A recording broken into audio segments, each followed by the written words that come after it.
السلام علیکم student of 7th class elite school Almeraj campus کی طرف سے آپ کے اس ویک کا 3rd لیکچر جو ہے وہ ہم تیار کر رہے ہیں۔ غزوہ حنین چیپٹر ہم پڑھ رہے ہیں آج۔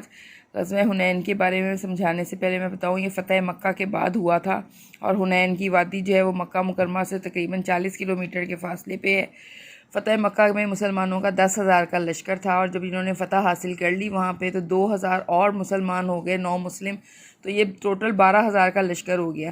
تو جب 12,000 کا لشکر وہاں سے مکے سے نکلا ہے تو طائف کے یہ 2 قبیلے تھے، حوازن اور ثقیف، تو یہ اپنے آپ کو بہت طاقتور اور بہادر سمجھتے تھے اور اسلام کا غلبہ پسند نہیں کرتے تھے۔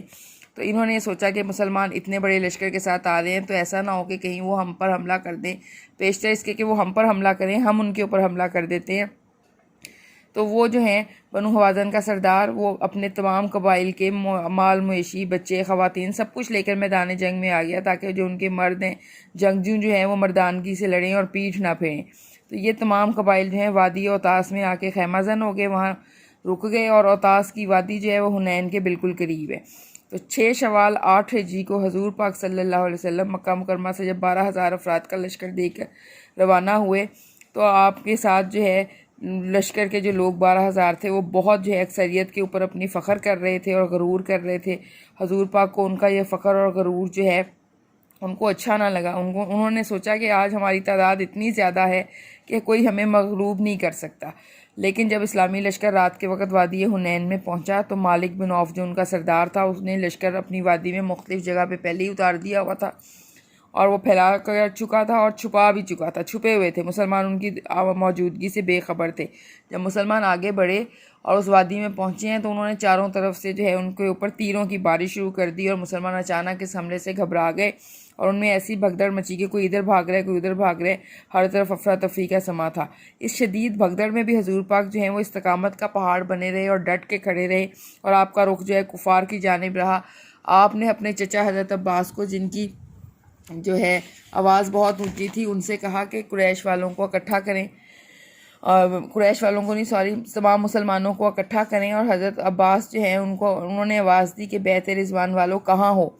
یہ آواز سن کر تمام مسلمان واپس مڑے اور پھر لڑائی شروع ہو گئی اور ڈٹ کے مسلمانوں نے ان کا مقابلہ کیا۔ جب مسلمان ڈٹ گئے اور انہوں نے پیٹھ نہیں پھیری تو پھر اللہ تعالیٰ کی مدد بھی ان کو حاصل ہو گئی۔ آپ صلی اللہ علیہ وسلم نے مٹھی بھر مٹی لے کر دشمن کی طرف پھینکی اور یہ مٹی اس طرح پھیلی کہ دشمن کا کوئی آدمی ایسا نہ تھا جس کی آنکھ میں نہ گئی ہو یہ مٹی۔ اس طرح دشمن کی قوت جو ہے وہ ٹوٹ گئی اور تھوڑی ہی دیر میں دشمن کو شکست ہو گئی اور ان کے قبیلہ جو بنو ثقیف تھا اس کے 70 آدمی مارے گئے اور ان کے مال، ہتھیار، خواتین، بچے مسلمانوں کو پاس مال غنیمت کے طور پہ آ گئے۔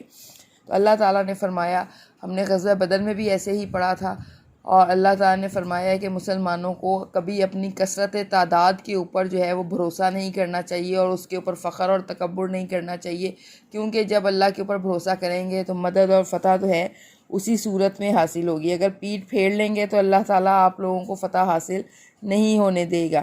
اس لیے جو ہے اللہ تعالیٰ کے اوپر بھروسہ کرنا چاہیے۔ اس غزوہ سے ہمیں سبق ہی یہی ملتا ہے کہ ہمیں ظاہری اسباب کے اوپر فخر نہیں کرنا چاہیے، بلکہ ہر حال میں اللہ تعالیٰ سے مدد طلب کرنی چاہیے، شجاعت اور بہادری کے ساتھ میدان میں اترنا چاہیے، پیٹھ نہیں پھیرنی چاہیے، اور ہر حالت میں صرف اللہ تعالیٰ کی ذات پر بھروسہ اور توکل کرنا چاہیے۔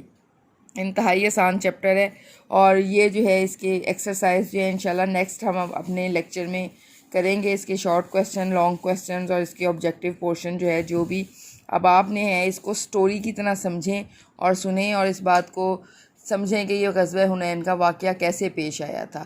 انشاءاللہ جو بھی آپ کے ذہن میں سوالات ہوں گے اس کے جوابات میں پھر آپ کو دوں گی کلاس میں جب ہم اس کے اوپر ڈسکس کریں گے۔ اپنا خیال رکھیے گا۔ اللہ حافظ۔